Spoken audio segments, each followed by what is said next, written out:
Coming up on Let's Get to the Points. All right, so Miguel, I think one of the cool parts of this story is you mini cabin in business class, and I just want to know, how did you do that? Yeah, so for this particular aircraft that we were flying on, they have what I call a mini cabin. So row 5 sits in between first class and the front galley, so it's completely separate from the rest of the business class. It was awesome to have our own almost private cabin. And later. Where in the world is Serena? I am in China. Very unexpected, right? I am disconnected with the world. Yeah, it's a little different when you go to mainland China in those parts where, Google doesn't work. Is this real? Is this, I know. it's different. So weird. It's unlike anything else. Now, let's get to the points. She loves to pretend being a crazy rich Asian. It's Serena. Sometimes his journey is the destination. It's Miguel. She takes family budget travel to another level. It's Nicole. And he only lies flat over the Atlantic and Pacific Ocean. It's Mitch Shannon.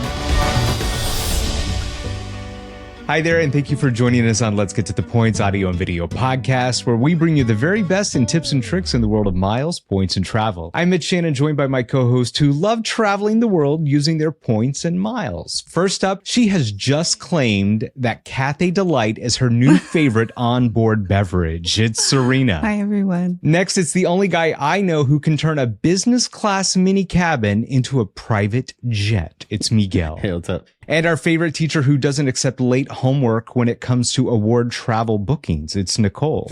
Hi, guys. How are you? Please help us out by clicking that subscribe button now to our YouTube channel, Spotify, Apple Podcast, and wherever you watch or listen. Also, give us a like and leave us a comment below and let us know what you think about our show. Now it's time to do it. Let's get to the points.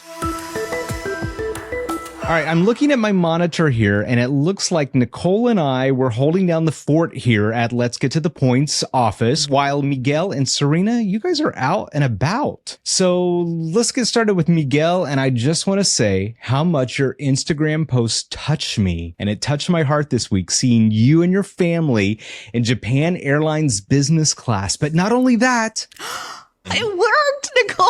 It did. Oh my God, look at that. I know. It's more exciting than the mini cabin. right? She got the hearts on screen. Miguel, we all want to know, how did you do it? How did you get you all in the mini cabin? Well, it didn't start out that way. I initially booked this trip on American Airlines Premium Economy for 45,000 miles each a while back. But I'd been checking pretty much every day. I had alerts on Seats.aero because I wanted to be able to book business class. So I know that with my American Airline miles, I can do Japan Airlines business class. So I had alerts for different routes out of Chicago, out of LA, San Francisco, I think even San Diego, to Japan, to either Tokyo or even to Osaka. And, eventually I got the alert and I was able to change my booking without any penalties. And I booked 4 business class using my American Airline miles at 60,000 miles each. And then I needed a 5th one, but I ran out of American Airline miles. So I had to use British Airways points. And that was 93,500 British Airways avios plus about $330. So much better deal with American Airline miles. But, when you're out of that, there is another option to use British Airways points. So, Miguel, you're in Japan, right? Yep, here back in Tokyo. When you set these alerts on Seats.aero, did you set it for the 5 seats or for any available seats at the time? Well, I did it for the minimum seats that I needed. But on Seats.aero, it doesn't show you the minimum seats when you're using American Airline miles. So what you have to do is set the alerts with Alaska Airlines, because Alaska Airlines will show you how many seats are left. And then you should still be able to book them using your American Airline miles. But the alert with Alaska miles is going to give you the minimum quantity of seats that you need. I'm taking notes, for my 4 seats that I need. It's possible. We're here. We did 5. So there is one lady that I was talking to on Instagram. Now, she did book in economy, but she was on the hunt for 11 seats in the same flight, and she found them. Big family trip there. Yeah, that was a 2 family trip there. If you think you have a big family and you can't find it, Miguel did 5. Serena, you did 6, didn't you? I did, yes. And then this lady did 11, so it's possible. Yeah, I would definitely still have a backup flight just in case. If I didn't find the business class that I wanted, I was still going to be able to come in premium economy or even in economy, just have a backup flight, because you don't want to ruin your whole trip, your whole vacation, because you didn't, you thought you were going to get what you wanted and you didn't. So definitely have backup flights. Yeah, I agree with the backup, because I had a specific date in mind for the trip we're planning to go to Japan, and I was hell bent on January 5th. But something told me to start looking for days before that. January 1st was available. January 2nd was available. So what I did, I started to put them on hold. Then by the time it would open up for January 5th, that one was not available. So it's very good to have a backup plan because the dates and times that you think you might want may not be available. So you have to pivot real quickly. All right, so Miguel, I think one of the cool parts of this story is you were able to get all of you guys in like one of the most coveted parts of the airplane, the mini cabin in business class. And I just want to know, how did you do that? Yeah, so for this particular aircraft, it's a B777-300ER that we were flying on, they have what I call a mini cabin. So row 5 sits in between first class and the front galley. So it's completely separate from the rest of the business class. So this one row has 7 seats, and then we had 5 of those seats. So it was very private because nobody from first class is going to come back to us, right? And then nobody from business class is going to go through the galley because there's nothing else there. So it was very private and it was awesome. I was able to book this because I have One World Emerald status. So I have Executive Platinum with American Airlines, which translates into One World Emerald. I sent Japan Airlines a message via their contact form online, and I asked them that I wanted those seats, and they were able to assign those seats to my family and I. So I think these seats are normally reserved for their status members, but they also allow other One World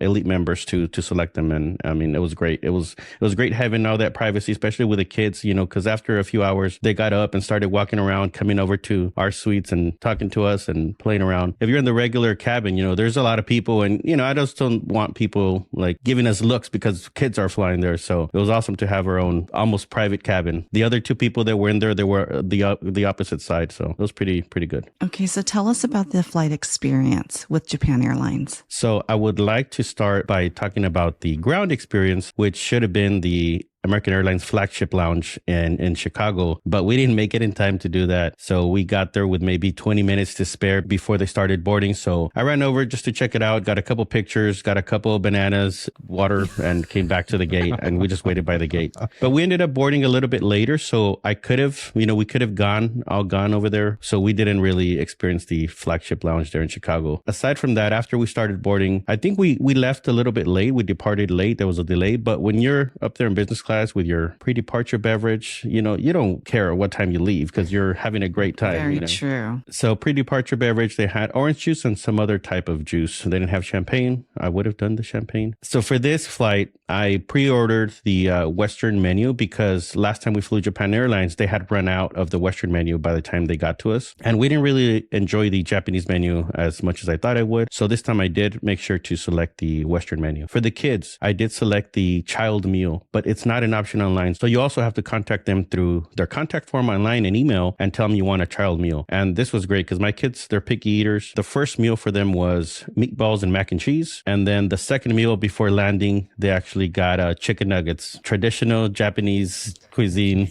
right there. Yeah. I think I saw a picture of your mac and cheese and there was like 1 broccoli on there. So that's definitely child friendly. All the good stuff. Yeah. And then the, I guess like part of their appetizer, I forgot what it was, but it was like, it had like a happy face. I'll show a picture here, but it came with a Twix and I was like, oh, what? Like, yeah, I would love, can I get a Twix too? Sure. Oh, are we talking fun size Twix or full size Twix? Yeah. Oh, Fun size. Oh, I would want the full size. Yeah. King size or whatever they're called. Shareables. All right, Miguel, I have one more question about the flight experience. All right. So economy seats through American Airlines are 35,000 points and the business class seats are 60,000 points. Do you think it's, maybe I'm not asking the right crowd here, but The answer is no. Just I know, just bear with me for a second. So it's been said that Japan Airlines has the best economy class in the world. The seat pitch is more than usual. The leg room is more than usual. Do you think it's worth the extra points to go from economy to business class? Absolutely. Miguel hasn't been in economy. I know. I was hoping to hear something different, but I don't know. I will say yes. I think it's worth it. I haven't been in economy on Japan Airlines either, but I think that's such a great value for 60,000 points. one way to Asia, you might as well just go for it. Like, this is a splurge. Just do go it. for it. The way I look at it is, an economy ticket could cost you maybe under $2,000, depending on where you're going, right? So say $1,500. I can afford that, and I'd be willing to pay that if I wanted to do economy to go and pay in cash. Business class is going to cost you $5,000, $6,000. Even if I had that money, like I would not pay that for a flight. I'd rather spend the points that way because of that. So Miguel, in your pictures, I noticed that you were flying in Japan Airlines Sky Suite. They have a couple of different business class seats, and this is kind of one of their better ones. So I haven't actually flown this. So how was it? Did you enjoy it? Was there enough room? Would you do it again? I like it. I mean, it has what they call the 232 configuration, right? So normally you would think like there's a middle seat in business class, but it has its own little aisle corridor for you to get to the aisle. And, so everybody has what they call direct aisle access, and you don't have to climb over your neighbors or your siblings or your spouse to go to the lab or anything, because they all have direct aisle access. And they do have like partitions, little windows that, close if you're flying alone. So, I mean, they're not that bad, actually. I like them. So you would think that they'd be pretty private, which they were. I had the window seat, but these two kids kept coming over here, and it wasn't very private. They kept coming over to my suite to just look out the window. I've been on both versions of business class on Japan Airlines. One is the Sky Suite. The other is, I believe, called the Apex. And the Sky Suite is very, very private because I sat in the window too. And there is a partition that comes down in between you and the aisle seat. So if you have a companion, you can talk to them. My daughter, I remember she kept putting it up and I kept putting it down because I wanted to keep an eye on her. But I think if you're a family and you want to take care of your kids, I think the other seat configuration makes more sense because it's very, very open, right? You can keep an eye on your kids. If you want privacy, I think the Sky Suite is very nice, especially by the window. I am hoping for that A350. The one with the door. Oh, that new one? The new one? Yeah. I think we all are. Yeah. I'm sure Serena has alerts for that too. Yeah. I'm going to have to copy them. Maybe they'll get to the East Coast before they get to the West Coast. I think they are. Well, they're going to go, it's JFK first, then DFW, right? No, Dallas is next. Yeah. Yeah. So that's me right there. We're close enough. Let's go, baby. Seats.aero.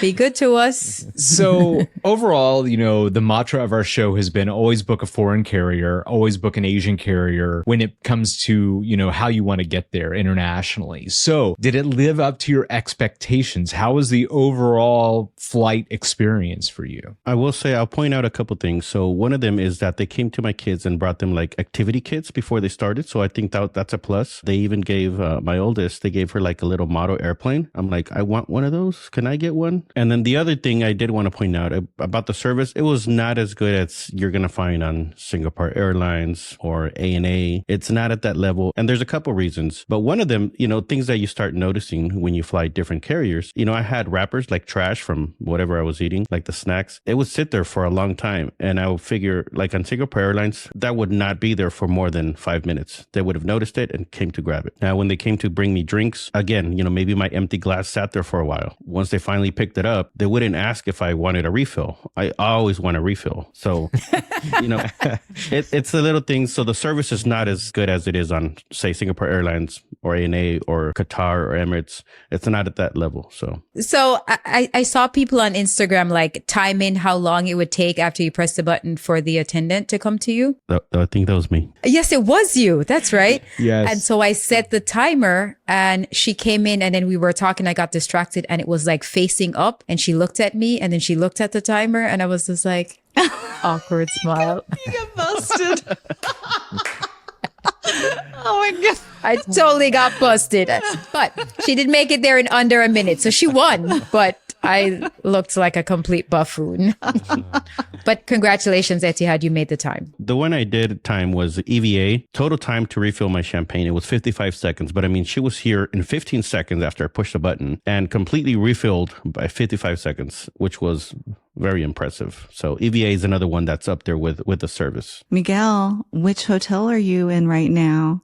So I am at the Park Hyatt in Tokyo right now. And the reason we chose the Park Hyatt is because we use a suite upgrade award. So we were able to confirm a suite and it fits 5 people. So I didn't have to spend double the points on getting to rooms somewhere else. So we're staying here 2 nights. We got the Park Suite twin and added a rollaway. Now the twin beds, they're not regular twin beds. These are like full-size beds. It's actually pretty good, better than I expected. I'm like, man, 2 twin beds and a rollaway, that's not enough. You know, I'm going to sleep on the couch. But no, these twin beds are like double twin beds or something. Like my love language are hotels that fit 4 people. It just touches my Stockholm heart. And I'm so sad that this you're at Park Hyatt Tokyo, that it will be closing for renovations, right? Yeah, I think at the end of May it's closing, and it's going to be closed for a while, I think, because they're doing like a big overhaul. So being there, do you feel like you can tell visibly that it does need a renovation? No, not really. I mean, I didn't go over to the only thing that's closed right now. I think it's that New York restaurant and bar thing. I didn't go over there, but I mean, I think it's fine. I don't know. I love the check. Yeah, it looks good. Looks good. Looks good to me. Have you been to breakfast yet? So yesterday we went and we got there like 5 minutes before they closed. So they were already kind of putting the stuff away. So we're like trying to hurry. Oh, wow. That's close. That's cutting it close. You know what? But they were nice. They said, you know what? If you need anything that was out there, let us know and we'll bring it from the kitchen. And again, the Park Hyatt with anticipating your needs. You know, something else I noticed is the little things you start noticing. There was not a lot of tater tots left. So my daughter got like 2. So I noticed that and I gave her my tater tots. That's it, right? I mean, I'm just giving her my tater tots. So they came out and brought us some. And I'm like, the only way they would have known to bring some is if they knew that I saw me giving her my last tater tots. So, you know, things like that, you know, Park Hyatt, you know, I love you. Yeah. Miguel doesn't say that a lot. Yeah. I know. Love does not come out of his mouth. That's a double win, though, because Park Hyatt and the Japanese culture of thinking of customer service and everything, that's like the best of the both worlds right there. And today, because I didn't want to miss breakfast, we just did room service because that's also included as part of globalist benefits. Or in my case, today, I did a guest of honor attached to this reservation because I'm in a globalist gap right now for about 3 weeks. So I used the guest of honor awards that I had in my account for myself during this turbulent time.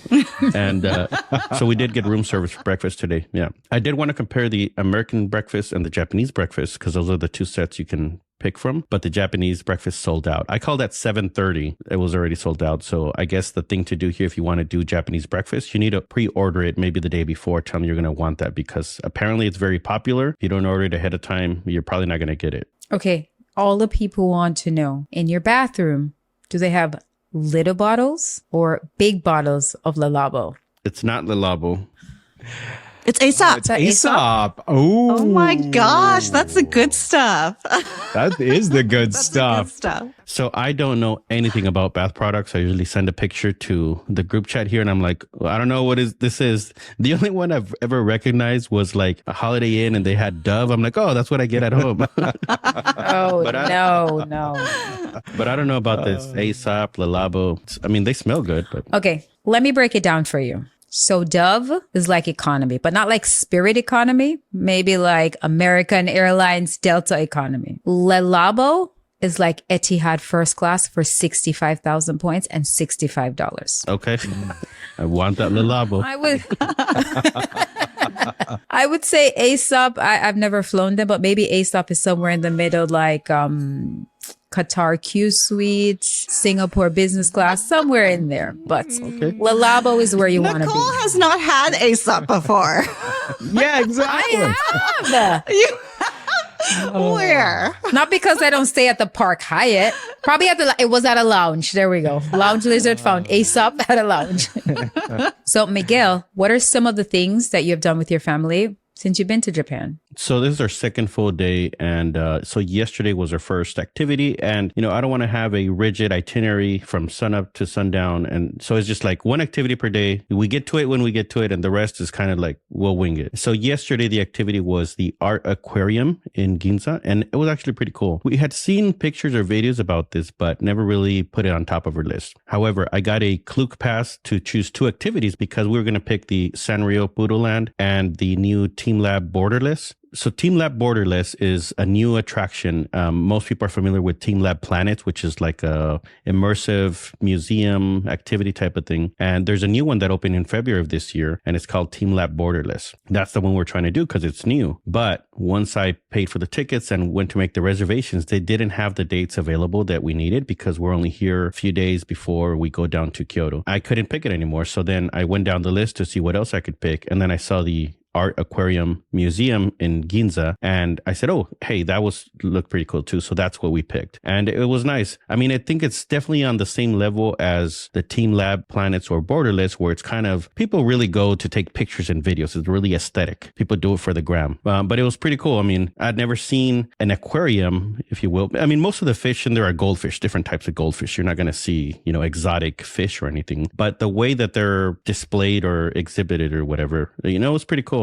So it was interesting. And we did plenty of pictures and videos for the gram, of course. Now, after that, the other thing we wanted to do is go down to Takeshita Street because there's a lot of shops there, a lot of, we want to do those capsule toy stores. And they also have a lot of pet cafes, and my kids wanted to do a pet cafe. So we ended up doing the Otter Cafe, which was about $11 for the adults and maybe $8 for the kids for 25 minutes. So you get to go into this room with otters and just play with them, pet them, and take pictures, and you're just there for 25 minutes. But it was pretty cool. I mean, I guess that's as close as I would ever plan on getting to an otter. But the kids had a good time, because, I mean, that's not something typical that you go pet an otter or play with them. So they had fun. And what's the temperature like there now? So it's been in like the 40s and 50s, like a sweater, light jacket. But today we woke up and we got a little bit of snow. If you look down in the street, there's no snow, but we're up on the 45th floor. So you could see the top of other buildings and there's snow on top and there's snow by our windows or window ledges. So there's a little bit of snow today, and it was like 32 this morning. Okay, Miguel, any cherry blossoms? We saw a couple of trees, but I don't know if they're cherry blossoms or plum blossoms, but we saw a couple of nice trees, but not like in abundance of what I would expect, when you hear Japan cherry blossoms. So I think we're a week too early. So I think when we leave, it's going to be like a week prior to the, I guess, full blossom. So we'll see if, as the days goes by, we start to see a little bit more of them. All right. One more quick question. I know how much you and your family love ramen. Have you had any good ramen yet since you've been there? So as soon as we landed, that's one of the first places we went. We found a ramen place that we could walk to from the hotel. And by that time, the jet lag had gotten to my youngest one. She was just, it was a counter service. She was just like laid out right there on the counter, so she didn't eat. She woke up super early the next day and she's like, where's my ramen? I know the feeling. And the next day we went to an udon place. I guess there's different types of ramen. We just say ramen, but I look at these menus, I'm like, oh, there's like a lot of different options and a lot of customizations. And yeah, so we went to a couple places, but we haven't been to one of our favorite places. It's called Ippudo. So we definitely want to make it back there because that's the one we like the most last time we were here. I know it's probably like a chain here, but that's the one we liked the most. So we're definitely going to try to get back out there. All right, Miguel, I'm very, very excited to see the rest of the trip. I can't wait to see what you guys do in Kyoto. So keep posting those stories. Take a lot of B-roll because we want to see them on the YouTube channel. Of course. Please leave a comment below on the things that you want Miguel to record so that you can plan for your next Japan trip. Now, let's go check out Serena. Serena, howdy. Howdy. Where in the world is Serena? I am in China. Very unexpected, right? I am disconnected with the world. I don't have Instagram. I don't have Facebook. Texting sometimes works. I can't chat with you guys. I can't Google. I don't have access to Google anything. I feel so shut off from the rest of the world. And I was a little concerned because my parents are babysitting my kids and I wanted to make sure everything is okay. But the phone works. So I was able to call home. Old school. Very old school. We're leaving for Hong Kong today, so I'll be back in touch with the world later on today. But it's been weird, but also very liberating, just being cut off and being forced not to look on any of those platforms. So it's been nice. Yeah, it's a little different when you go to, mainland China and those parts where, Google doesn't work, Facebook doesn't work, Instagram doesn't work, and you're kind of shut off. And you're kind of like, is this real? Is this, I know. it's different. So weird. So different. Yeah. It's unlike anything else. So Serena, how did you get to mainland China? Because from what I know, Spirit doesn't fly there. No, they don't. But the good part is you're with us too. You're here with us. So we were able to make this connection. That's the good part. Yes, the platform that we are using to record this actually works, and I'm surprised. And I am at a Park Hyatt right now. And when we tested this, Of course you are. my Wi-Fi wasn't very good yesterday, but I asked them to kick it up a notch, and I think we're doing okay, Mitch, right? Am I doing okay with my Wi-Fi? Clear as crystal right now. I've never seen you like this before. This is great. Yeah. See, that's Park Hyatt service right there. I'd like to point out that I'm glad we recorded today while I'm at the Park Hyatt because I'm only here 2 days. And then tomorrow I'll be at a Hyatt Regency. So thanks for recording today. So you won't feel beneath me. And what's wrong with the Hyatt Regency? They don't have Aesop, which is the Qatar Q suites of lotion. Hyatt, are you listening to us? Do you appreciate our loyalty to you, our undying allegiance to your brand, your Park Hyatt brand, your Regency brand? We love you, Hyatt. Yeah. Bring back unlimited guest of honor, please. Wow, we're seeing a lot of love on the show. I know. Okay, so I flew Cathay Pacific in business class from San Francisco to Hong Kong. Cathay Pacific, It's a 15-hour flight. And you know how Miguel was talking about his garbage not being picked up? Well, I had garbage too. And it was there for the whole 15-hour flight. It never got picked up. So the moment I saw my seat, I noticed crumbs on my armrest and ring stains on my counter. So this is why I travel with wipes, so I can wipe all this stuff up myself because, they're not going to do it. And they didn't provide a wipe. So I'm glad I had wipes because I was able to clean all that stuff up. On this flight, Serena, you went behind the proverbial curtain to go take a look at what it was like in the back. Do you want to share that with us? I did. So sometimes I like to just walk around the plane to exercise my legs, right? And with 15 hours, I have time. So first of all, in business class, it was a calm oasis. And when I passed by the curtain to go into economy, it was chaotic. There were people talking loudly.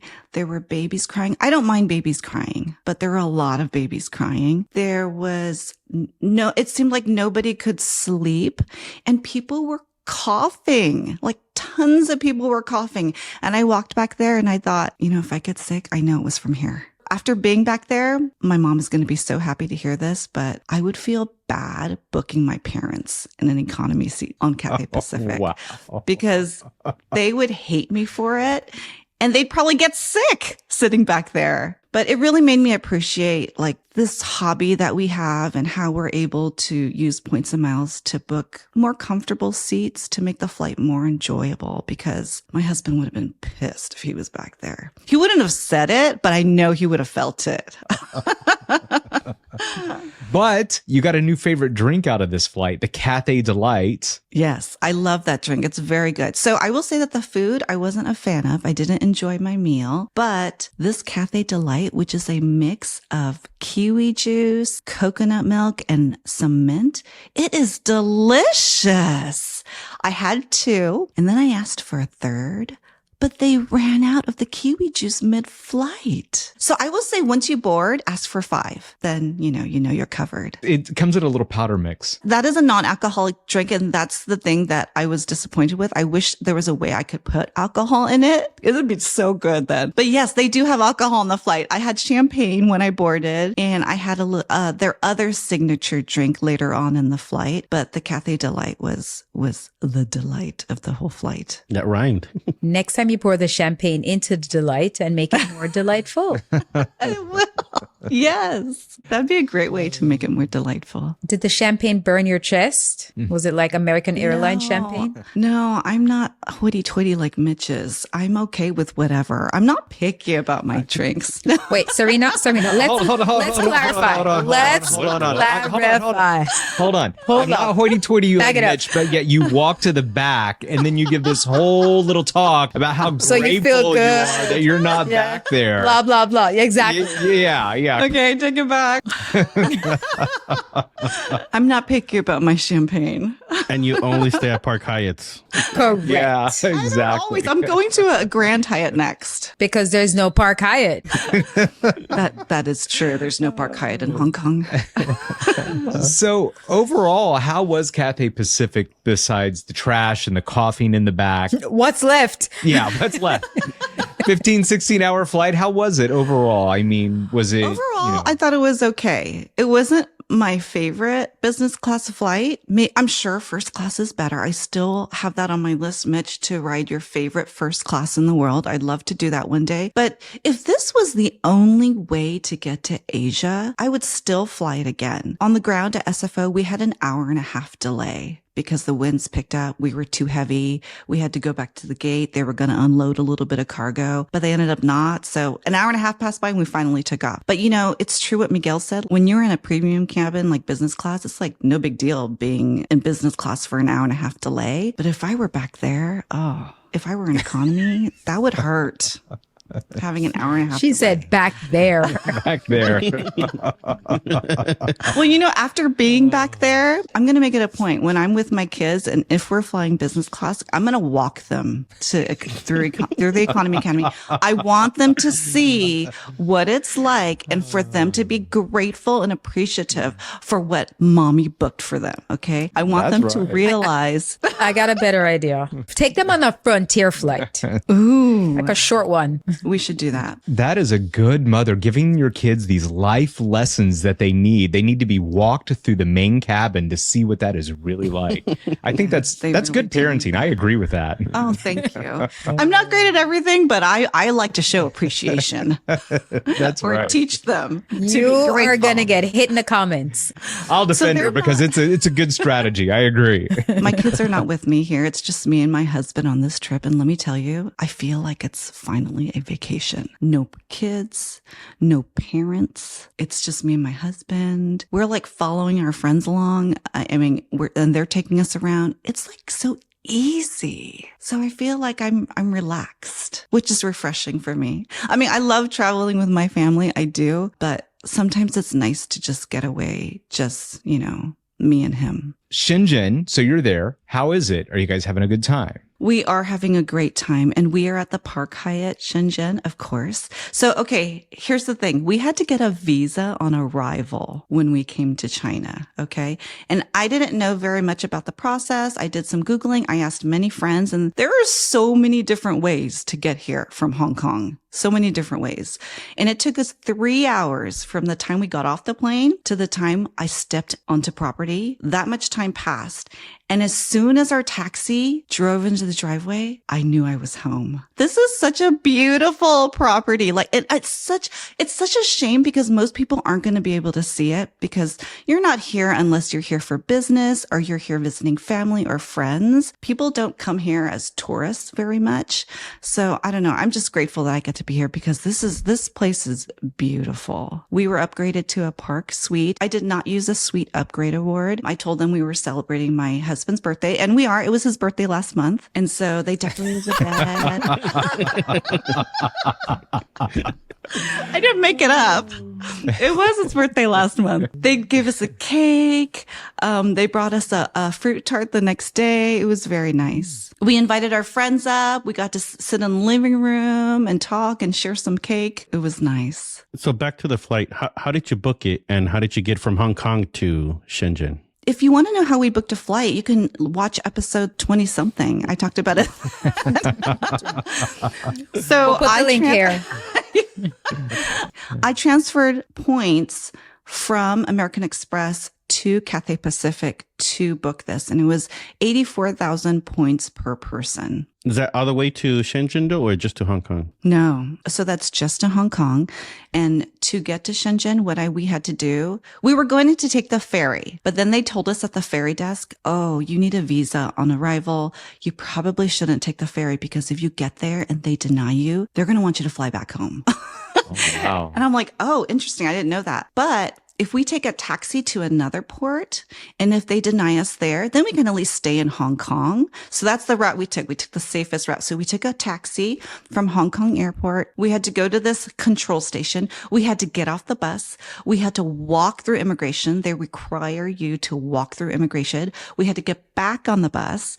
Then we had to go to the border. Then we had to get off. We had to wait for a visa on arrival. And then we went across, and then we took another taxi to the Park Hyatt. So it was a long trip. I think if I had kids, with just me and my husband's no big deal. We are, patient enough to endure that. But if I had my kids and my parents, I'd probably do private transport. It costs a lot more, but it's more seamless that way. Yeah, I did that on this trip and it was definitely worth it. Like last time we came here, we took the metro, the public transport, but this time we're with the little ones and I was like, I'm just going to book. So I think I booked on Viator, private transfer. It was maybe like $120 or something. They load up your bags, they take you straight to the hotel. You don't deal with anything else. And, it's like a little luxury, just not worrying about all these different, stops and transfers. Like, yeah, I'm doing this every time now. For sure. Yeah. Every time I travel with family, I'm always doing private transport. It's just so much easier. Your visa on arrival story is very interesting to me, Serena, because, I went and got my visa at I think it's the Chinese embassy here in Los Angeles. And it was a whole process, right? Like I had to drop it off. I had to wait a couple of days and go back and get it. So that process, that's interesting to me to hear that because I didn't really realize that you can do the visa on arrival. Oh, I know. I had to look it up beforehand. And my visa is good for 5 days and I cannot leave Shenzhen city. I have to stay within these borders. So I can't go to the other parts of China at all. So my friend, their house is in a city that borders with Shenzhen, but I can't go to their house because it's outside. They said they probably wouldn't stop me and they probably wouldn't know. Well, first of all, there are cameras everywhere here, like everywhere. And that's why there's no crime, because if you commit a crime, you're going to get caught. So there's hardly any crime. So it's very safe to be here. They probably could have taken us to their home, but they didn't because, if you get caught, I don't know if I'd be able to come back. You don't want to be naked and afraid in a foreign jail. Okay. That's right. I'm going to ask you guys to bail me out. Special Park Hyatt special edition. No. No. Let's get to the point. Special edition, Serena, locked up abroad. Yeah. That'll get all the views. For real. And they could be listening now. All right. So you're at the Park Hyatt. You're in a suite. Can we get a room tour, please? Oh, absolutely. I feel so honored because you never asked Miguel for a room tour. Oh. His is going to get remodeled. It's You're right. You're right. It'll look different. Yeah.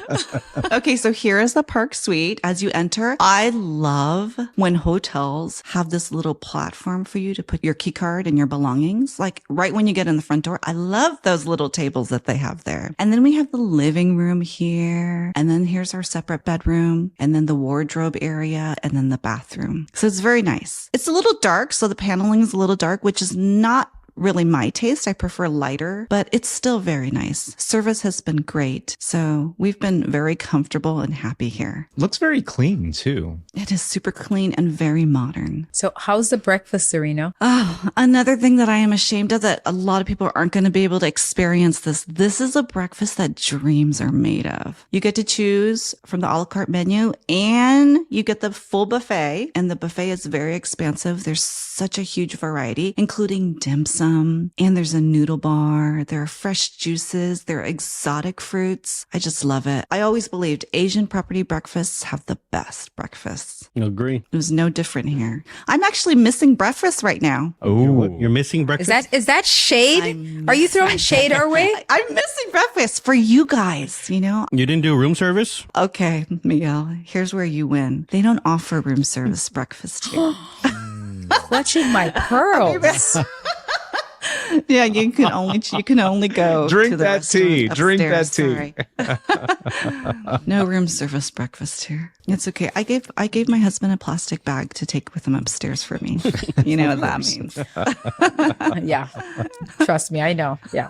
And how many points was it to stay there at that Park Hyatt? So I think this one was 20,000 points per night. And we are here 2 nights. 20,000 points. bad. That's it for a Park Hyatt. That's pretty good. Yeah, it's not bad. A lot of the Asian properties are lower in category, but I also recommend you check the cash price too and compare to see whether it's worth it to you to spend points or use cash for your stay. That goes for a lot of the Asian properties too. Serena, since we've already started to rate bath products, we've got Dove, apparently.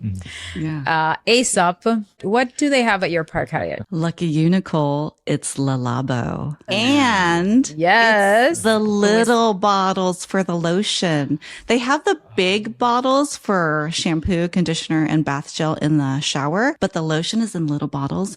And I asked my husband to scope out the hallway. If he sees a cart, ask for more lotion for your mom.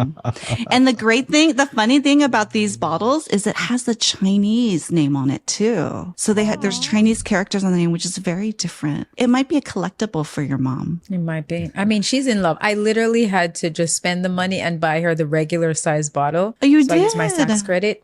I did yeah. get it for her. I mean, she has the bottle upside down on her counter, like just draining out, just like every last drop. Every last morsel. So what have you been doing there? Have you been doing anything fun? Yes. It is so refreshing because we're hanging out with friends, right? And they are driving us around and showing us around. So it's so nice for me because I don't have to think. I don't have to navigate. I don't have to plan. And when I'm with my family, it's me, all me. I'm telling everyone where to go. I'm telling everyone what to do. And so it's so refreshing where I get to follow someone else for a change, right? So our first day when we landed around 7 a.m. and we got to our hotel around 10 a.m. So we had a full day ahead of us. I slept maybe 5 hours on the plane. So not a full night's rest for me. So I was still a little tired, but my friend knew. She goes, we're going to have a spa day today. So they have these buildings here. The entire building is a spa. You walk in. You check in, they have you take a shower, you can brush your teeth, you change into pajamas. You can go into the jacuzzi if you like. They give you these disposable swimsuits. You can go into the jacuzzi. You can then put on your robe, go upstairs. They have these massive room of loungers. You can sit on a lounge, get a pedicure or a massage, a foot massage. You can watch TV, order drinks. Then you go to another floor and you get your full body massage. And this was the first time that I had a massage that included boobs and belly. Like you have on your sexy voice and everything. I'm like, where is this going? From a stranger too. It was wow. So different, but it felt so good. The abs that were like under all the fat are so sore from it. I sincerely hope there is no B-roll of this. No, I have a picture of all four of us laying on a table. Okay. Okay. All right. Perfect. And it's so cheap too, compared to massages in the US. Our 90-minute full body massage was like $50 per person. So That's nothing. super duper That's cheap. Nicole approved. Yeah. You get great value here. Like China's great because they have no tipping. They have lots of conveniences. If you go to a mall, like malls are still huge in Asia, even if they aren't in America, and you have trouble finding your car, you can put in your license plate number, and because there are cameras everywhere, they will find your car for you, which is so great, right? Dang. If you're out drinking with friends and you can't drive home, you can hire someone to come and drive you home, and then they'll leave on their scooter. So it's like all these conveniences are pretty cool that I'd never heard of before. And then no crime too. I love it. So I love how the top part of our screen is in the no tipping zone. So that's just, the benefit and beauty of where you guys are right now. So I love that. But here's another question. How are the toilets there? Oh, yeah. So growing up as a kid, I knew there were like hole in the ground toilets. And even in our travels, like when we went to Turkey, when we went to Japan, we've seen hole in the ground traditional toilets, but there was always an option to use a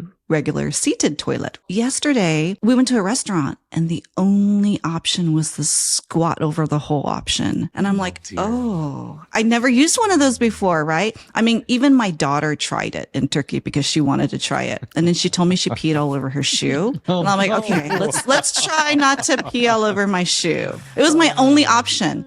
So I did it and I did make a mess. I didn't pee all over my shoe, but I did make a mess. And I'm like, I think I need regular toilets.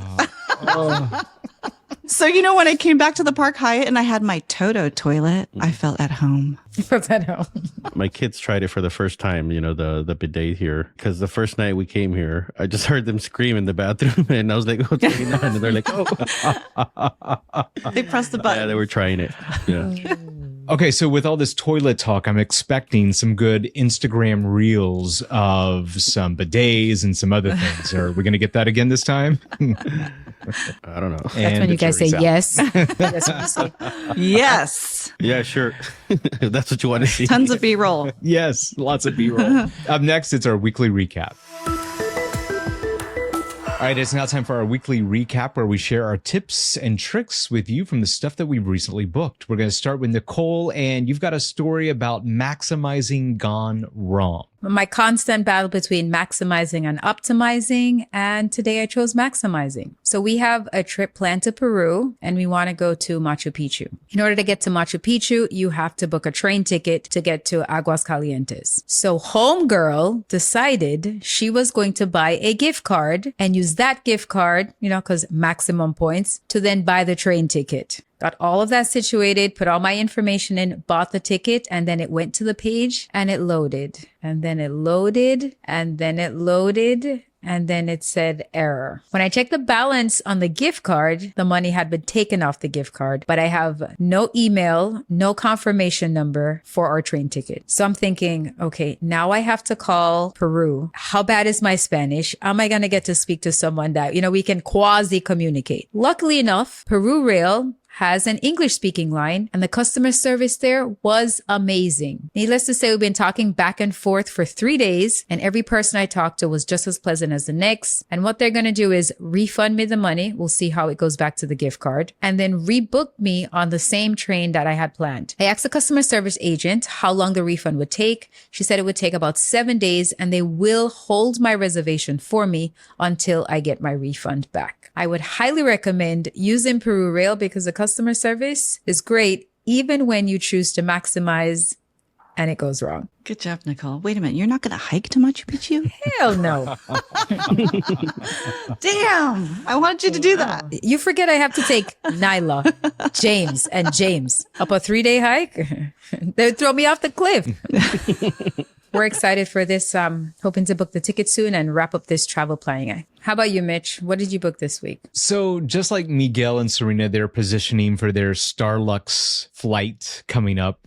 We've got ours coming up next month too. So I pretty much already got everything booked, ready to go. And I noticed that I had not used my Capital One Venture X $300 travel credit, and it expired in 3 weeks when my card renews. So I wasn't sure what to do. So I was kind of freaking out. So how do I let this go for so long and not use this credit? Well, it happens. So here I am, busy, been trying to figure out how to burn it. So this is what I did. This isn't the best redemption or use of the credit, but time was ticking and my options were very limited. So we're headed to Taiwan and we're going to head down south and we're going to stay at the Kaohsiung Marriott down there. A friend of ours is going to be joining us and we agreed to pick them up and pick up their room as well. Now, normally I would have booked this via Marriott with points or cash, but I had to use this $300 credit with Capital One and I had to use it really fast. So I went through the Capital One travel portal to book it, and the rates, they were higher than what were on the Marriott website. And then I noticed this little price match guarantee bubble at the top of the booking page. So I read through it and you know what? I said, I'm going to try it, see what happens. So I booked it, and then Capital One travel was being a little bit difficult and they only let me book one night at a time because we're going to have a 2-night stay. So I said, fine, I'll deal with that later. And I booked the first night. I then called the number, told them about the price on the Marriott website, explained it all to them. They put me on hold. They came back and they offered me a future travel credit for the difference of $35. Great, done. Got the first night booked. Now it's time to do the second night, rinse and repeat the process because I got to burn up this $300 travel credit. So same thing, called back again. Rep came back, gave me an additional $35 credit for the difference. So now here I am. I'm setting on this $335 travel credit for my new year with my Capital One Venture X, and I'm going to be doing a better job this year of burning that credit much faster. I've learned my lesson. I think we all run into that trap where we wait till the last minute and are scrambling. It happens. It does. Good job getting that done. Yeah, I've lost out on the Amex Platinum's Fine Hotels and Resort credit a couple of years because I'm like, I'm not going to spend it just because I have it, if I don't have a use for it. So it sucks when you do that. So it's good when you're able to actually use it. So, and this year, we are using it. We're taking that Starlux flight out of Taipei. So we booked the Grand Hyatt Taipei, and that's where I used the $200 credit this time. The rate wasn't that bad. I think out of pocket, we're out maybe $130 for the night after using the credit. But then you get the $100 property credit. So I think it's not a bad rate at all. We actually get to burn it this year. And you were able to select the non-spooky room, right? Well, we'll see when we get there. I guess I have to tell. Right. What was that code word, Serena? You said like you need to ask for a non-dirty room or something. I think one of the best uses for that Capital One travel credit is rent a car. I don't have to worry about status or making sure I get elite nights or making sure the status on the airline counts towards something. Car rentals, I'm not usually worried about status. And I think it's easy to use the credit there. Yeah, I was pleasantly surprised how easy it was to do this price match with Capital One as well. All it required me to do was to call them and they said, what site did you find this on? And I gave them the information. They put me on hold for like no more than 5 minutes and they came back and they issued me the travel credit. And basically the travel credit has no expiration date, which is great. If you can do this, I think it's worth it to invest the time to, kind of do the price matching because a lot of those prices on the Capital One travel website, they're kind of high. So I think it's, invest a little time, see if you can find something cheaper. I've done Capital One price match too, and very, very seamless. I've been happy both times that I've done this with hotel booking, so I do recommend it. But one thing to note that I received a statement credit, not a travel credit. So maybe they changed that and they now are issuing only travel credits for that. I think that changed when they changed how the credit is used. Because before the $300 used to be a statement credit, but now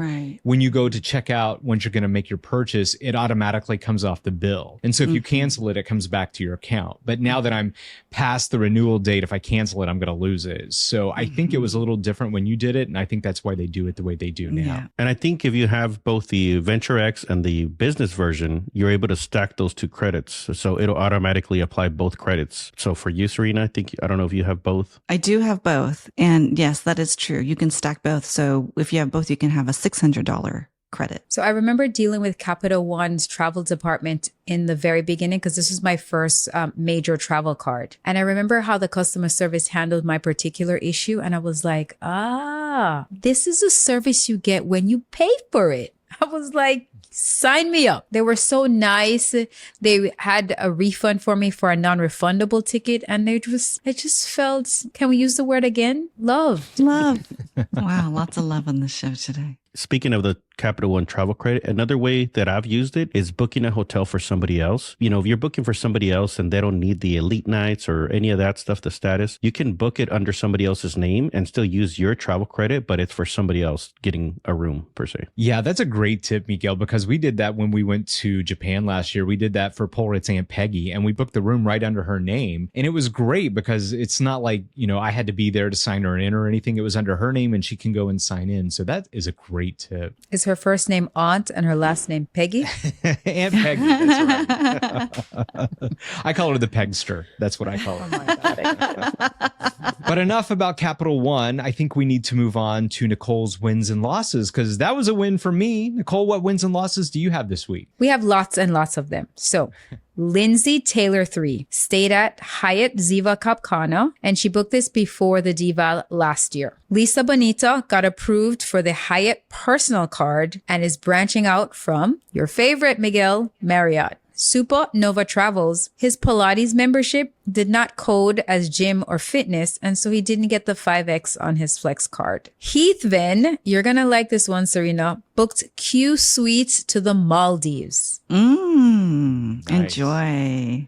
Very nice. Imhem is flying his mom and dad from Delhi to Zurich on Swiss business class. New Woods just got approved for the Marriott Amex card, and she's going to get 5 free nights. Jess Chan found Singapore business class from Singapore to Newark via Aeroplan, and she was able to book it for the summer of this year. Nice. I've done that flight. It's long, so enjoy it. It's the second longest flight in the world right now. Chris Stilled one used Alaska points. Hey, Mitch. She says she's been sitting on these points and she's used them to book 3 business class tickets on LATAM from JFK to Lima. Just like you did. Just like I did. But she's flying business and I'm flying in the back with the people that are coughing.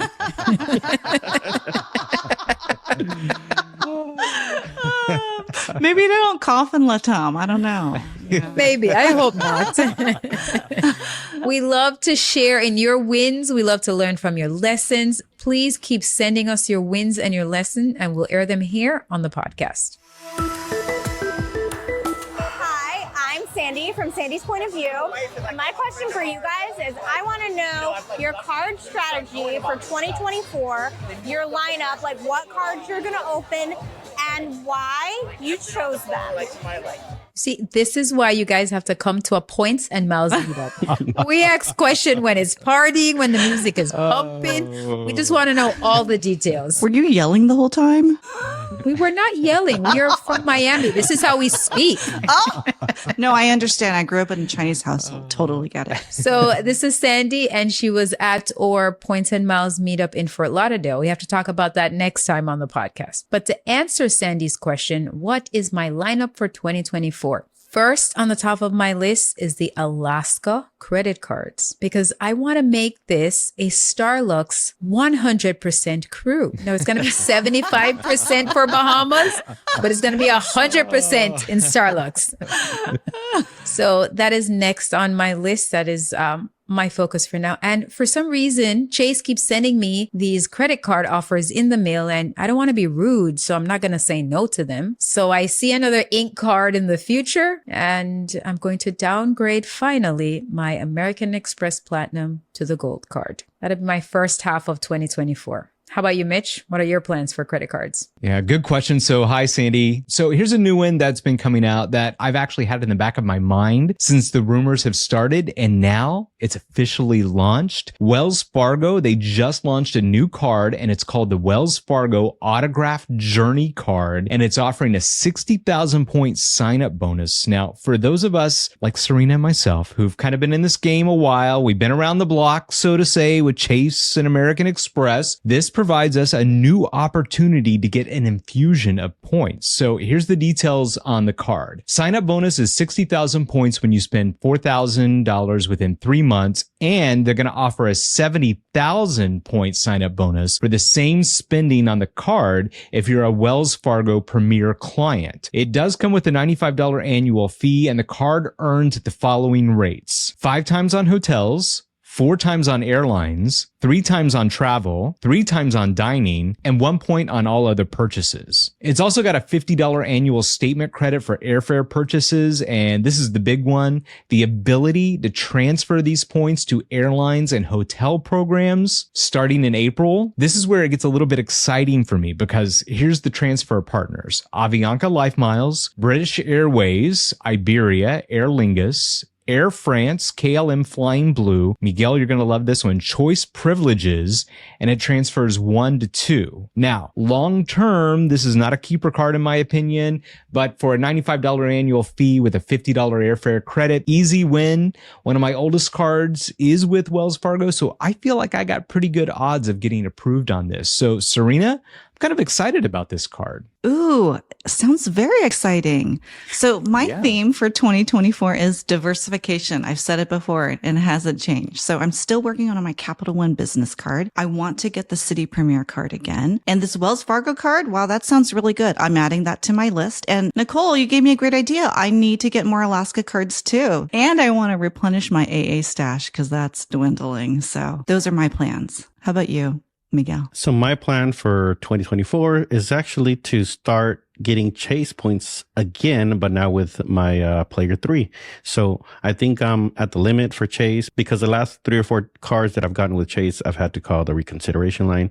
So I think they don't want to give me any new cards. I don't want to deal with that. So my plan is to get my daughter into the Chase ecosystem. We just got her a student checking account. So we'll start with the Freedom card, then go to a Sapphire card, and then she's going to start her own business, I'm sure. So we'll go down the path with the ink cards.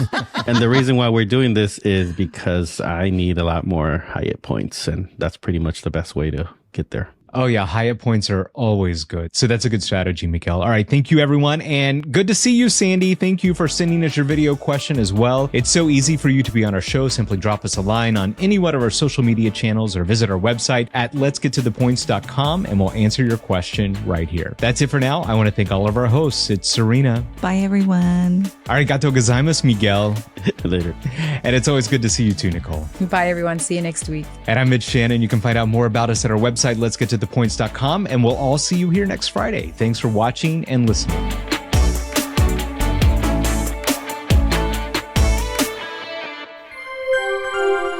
Let's get to the points.com.